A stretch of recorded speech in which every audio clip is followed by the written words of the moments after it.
Dwayne? Yeah. Do I miss it already? You bet. Mark's heart for others was as big as his humor, although not nearly as twisted. Churches he served had no better minister. I recall when I first met him of the interest and care he displayed toward the youth at Park Methodist. Up to that point, I had never heard of a minister that would come to just watch a kid's junior high basketball game or sit through an entire football game just to watch a youth perform in the band. Over the years, he took countless trips with youth groups, spent many rainy and muddy nights at Ichthus, led numerous camps, and organized many special outings. Even in the last year of his life, though tired from the cancer he valiantly fought, Mark was willing to chaperone a group on a weekend ski trip. This gave evidence of his love for youth and the desire he had to have a positive influence for Christ on their life.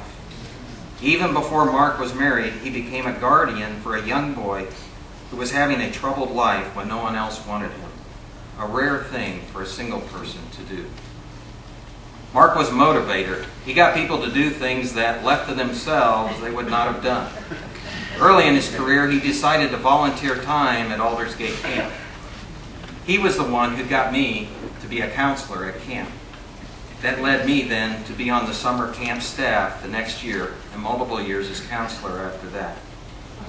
Mark got countless others to work at camp, to ring bells for the Salvation Army, to go on mission trips or attend Promise Keeper gatherings, or to reach out in evangelistic campaigns. Many people who did such things would not have done them had it not been for Mark. Mark started several traditions at camp when he was director.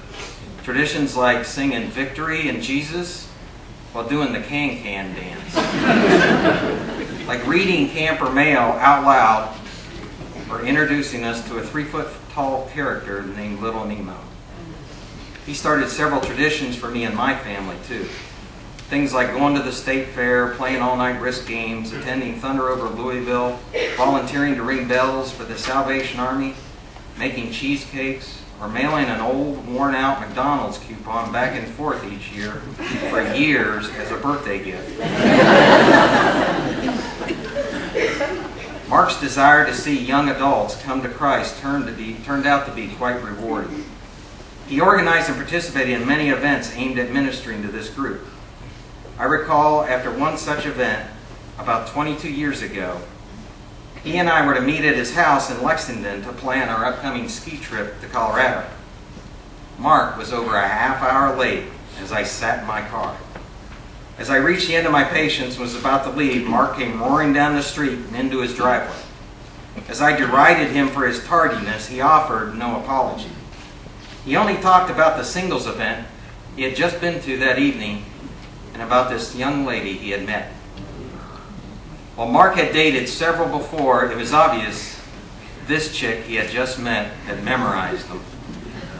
I had never seen him like this. I wanted to talk about skiing, and all he wanted to do was talk about this girl. As I left that evening, I knew he had a bad case of stars in his eyes. However, it wasn't until about 3 weeks later that I found out just how bad that case was, when he called me up to ask if I would be in his wedding the next month. Naturally, I tried to counsel him to slow down and not rush into anything. He acknowledged that it was quick, but he kept saying to me, when you know God is leading you, you don't need to wait. So I agreed to be in his wedding, and what a wedding it was. Many of you here today were at that wedding. Shoot, many of you here today were in that wedding. Mark never did anything in a small way, and his wedding was no exception. He wanted the world to know that God had blessed him with a woman who was straight out of Proverbs 31. That has never been more evident than the last 4.5 years. Never more evident than the past 3 months. Never more evident than the past 3 weeks. Julie, thanks for being such a woman. Thanks for standing by Mark.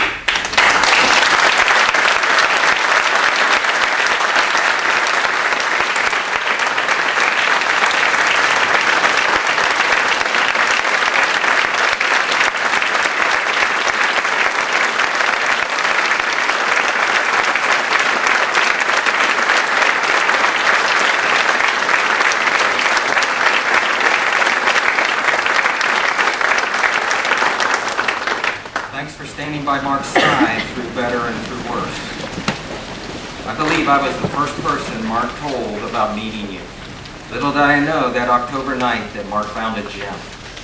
Little did I know that he had met the woman who had caringly loved him through all the trials in all circumstances. Outside of his decision for Christ, Mark's best decision he ever made was asking you to marry him. Your caring for him through his illness has been a testimony of God's faithfulness. When people wonder where God has been through all of this, I say he's been right beside Mark the entire way. Sitting in his hospital room through the long hours of the night, helping him at home, patiently waiting in nearby rooms during long surgeries or tests or treatments, giving him a few sips of water, holding his hand, stroking his head, kissing his forehead, giving him words of reassurance. God was in your love. I thank God for knowing a son who honored his parents, a brother who loved his siblings, a husband who loved his wife, a father who cherished his kids, a youth pastor who reached out to young people, a camp director who tried to show kids that serving the Lord wasn't a dull, lifeless ordeal, but rather a joy and the best life you could live. A van driver who was willing to get up early and go out of his way so that people could come together in the Lord. A song leader who loved to sing the praises of the one true God. An associate minister who always wanted to support the senior minister. A chaplain who had an abiding desire to minister to the sick. A senior minister who truly had a pastor's heart. And a best friend is closer than a brother. Yeah, it's amazing to me how God can roll all of this into one person. Mark was full of joy. He got so much joy from his children. Matt, Christine, Michael, Katie, Mark Jr., you will see your dad again. If he were here today, I believe he would say for you to follow Jesus each day you have remaining. Make the most of your opportunities for the Lord.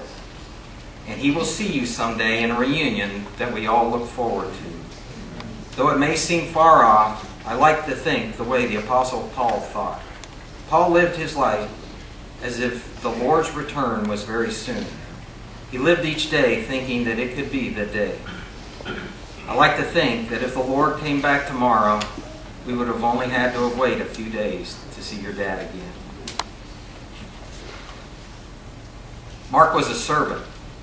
Whether it was praying with the sick, helping start a school, preaching a sermon, speaking on the same podium with a governor, or conducting the funeral of a beloved guinea pig named Piglet, Mark was willing to do whatever was needed to help others. It was a blessing to have a brother in Christ like Mark. Through Mark, God blessed my life with humor, joy, friendship, brotherhood, wisdom, kindness, goodness, faithfulness. I count it a privilege to have been in Mark's wedding and he in mine. I count it a joy to have spent many hours talking with Mark, both in fellowship and ministry. I believe that once we come to know Christ as believers, we all have a mission and a purpose from God. God's first and foremost desire is for us to believe in him and what he did on the cross to secure our salvation. After that, I don't believe God just leaves us down here with nothing to do. He has a plan and a purpose for each of us. Mark kidded me all the time that I was his mission here on earth. It's hard for me to believe that it is over.